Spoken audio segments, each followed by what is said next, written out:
Oven ছাড়া চুলাতেই বানিয়ে দেখাবো এখনকার সবথেকে ভাইরাল রসমালাই কেক, যেটা বাইরে থেকে কিনতে গেলে বেশ অনেক খরচ পড়ে যায়, অথচ বাসায় একদম কম খরচে দারুণ ফ্লেভারের এই রসমালাই কেকটা বানিয়ে নিতে পারেন সহজেই। প্রথমে একটি চালনিতে আমি হাফ কাপ নিয়ে নিচ্ছি ময়দা, কর্নফ্লাওয়ার 1 টেবিল চামচ, বেকিং পাউডার দিয়ে দিচ্ছি হাফ চা চামচ।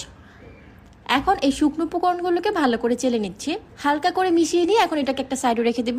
একটি মিক্সিং বলে আমি এখানে 2টা ডিমের সাদা অংশটাকে প্রথমে নিচ্ছি আর কুসুম 2টাকে এভাবে আলাদা করে রেখে দিব। রেসিপিটা আপনারা কে কোথা থেকে দেখছেন কমেন্ট করে কিন্তু অবশ্যই জানাবেন। ডিমের এই সাদা অংশটাকে একটি ইলেকট্রিক বিটারের সাহায্যে আমি ভালো করে বিট করে নেব। এখন আপনাদের হাতের কাছে যদি এই ইলেকট্রিক বিটারটা না থাকে সেক্ষেত্রে আপনারা হ্যান্ড উইক্সটা ইউজ করতে পারেন, তবে হ্যান্ড উইক্স ইউজ করলে কিন্তু এই ফোমটা তৈরি করতে বেশ অনেকটা সময় লাগবে। ডিমের ফোমটা যখন ঠিক এরকম হয়ে আসবে তখন এখানে আমি 1/4 কাপ দিয়ে দিচ্ছি চিনি। আর রসমালাই কেকে কিন্তু চিনির পরিমাণটা অবশ্যই কম দিতে হবে, যেহেতু এখানে রসমালাই আর মালাইটা ইউজ করা হবে, সেক্ষেত্রে কিন্তু এই মিষ্টিটা অনেক বেড়ে যেতে পারে। 1/4 কাপ চিনিকে 2বারে এখানে আমি অ্যাড করে দিচ্ছি। চিনিটা বিট করা হয়ে গিয়েছে, এখন এখানে আমি হাফ চা চামচের মতো রসমালাই এসেন্স দিয়ে দিচ্ছি। এতে করে এই ফ্লেভারটা কিন্তু অনেক বেশি ভালো আসবে। এখন এখানে আমি 2টা ডিমের কুসুম দিয়ে দিচ্ছি, আবারও কিছুক্ষণ হালকা করে একটু বিট করে নিব। রেডি করে রাখা যে শুকনো উপকরণগুলো ছিল সেখান থেকে আমি অল্প অল্প করে দিব আর হ্যান্ড উইক্স দিয়ে এইভাবে মিশিয়ে নিব। এখানে কিন্তু শুকনো উপকরণগুলো একবারে দেওয়া যাবে না, অল্প অল্প করে দিতে হবে আর একদম হালকা হাতে এটাকে মিশিয়ে নিতে হবে, তা না হলে কিন্তু ডিমের ফোমটা নষ্ট হয়ে যেতে পারে। আলতো করে আমি সবকিছুকে মিশিয়ে নিচ্ছি। কেকের মিক্সারটা রেডি হয়ে গিয়েছে। কেক বেক করার জন্য এখানে আমি 6 ইঞ্চি সাইজের একটি কেক মোল্ড নিয়েছি।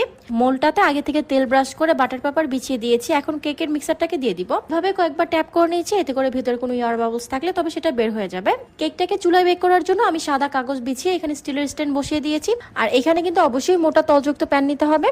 প্যানটাকে আমি 10 মিনিটের জন্য প্রিহিট করে নিয়েছিলাম। চুলার আঁচটা লোতে রেখে এখন 30 মিনিটের জন্য কেকটাকে বেক করে নিতে হবে।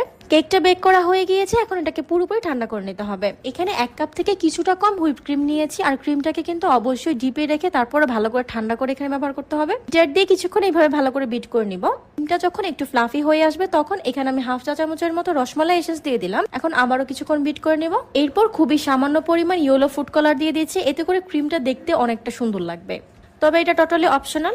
ক্রিমটাকে কিন্তু কোনোভাবে ওভারবিট করা যাবে না। হয়ে গিয়েছে, এখন এটাকে একটা সাইডে রেখে দিই। এখানে আমি কিছু রসমালাই নিয়েছি আর মিষ্টিগুলোকে আলাদা করে রেখে দিয়েছি।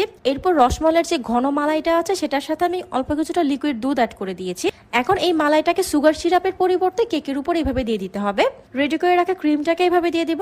এই রসমালাই কেকটা খেতে কি পরিমাণ যে মজার হয় আপনারা জাস্ট এইভাবে একবার বানিয়ে দেখবেন। বাসায় কিন্তু খুব সহজে এইভাবে এটা বানানো যায়। একইভাবে আমি লেয়ার ক্রিয়েট করে নিচ্ছি।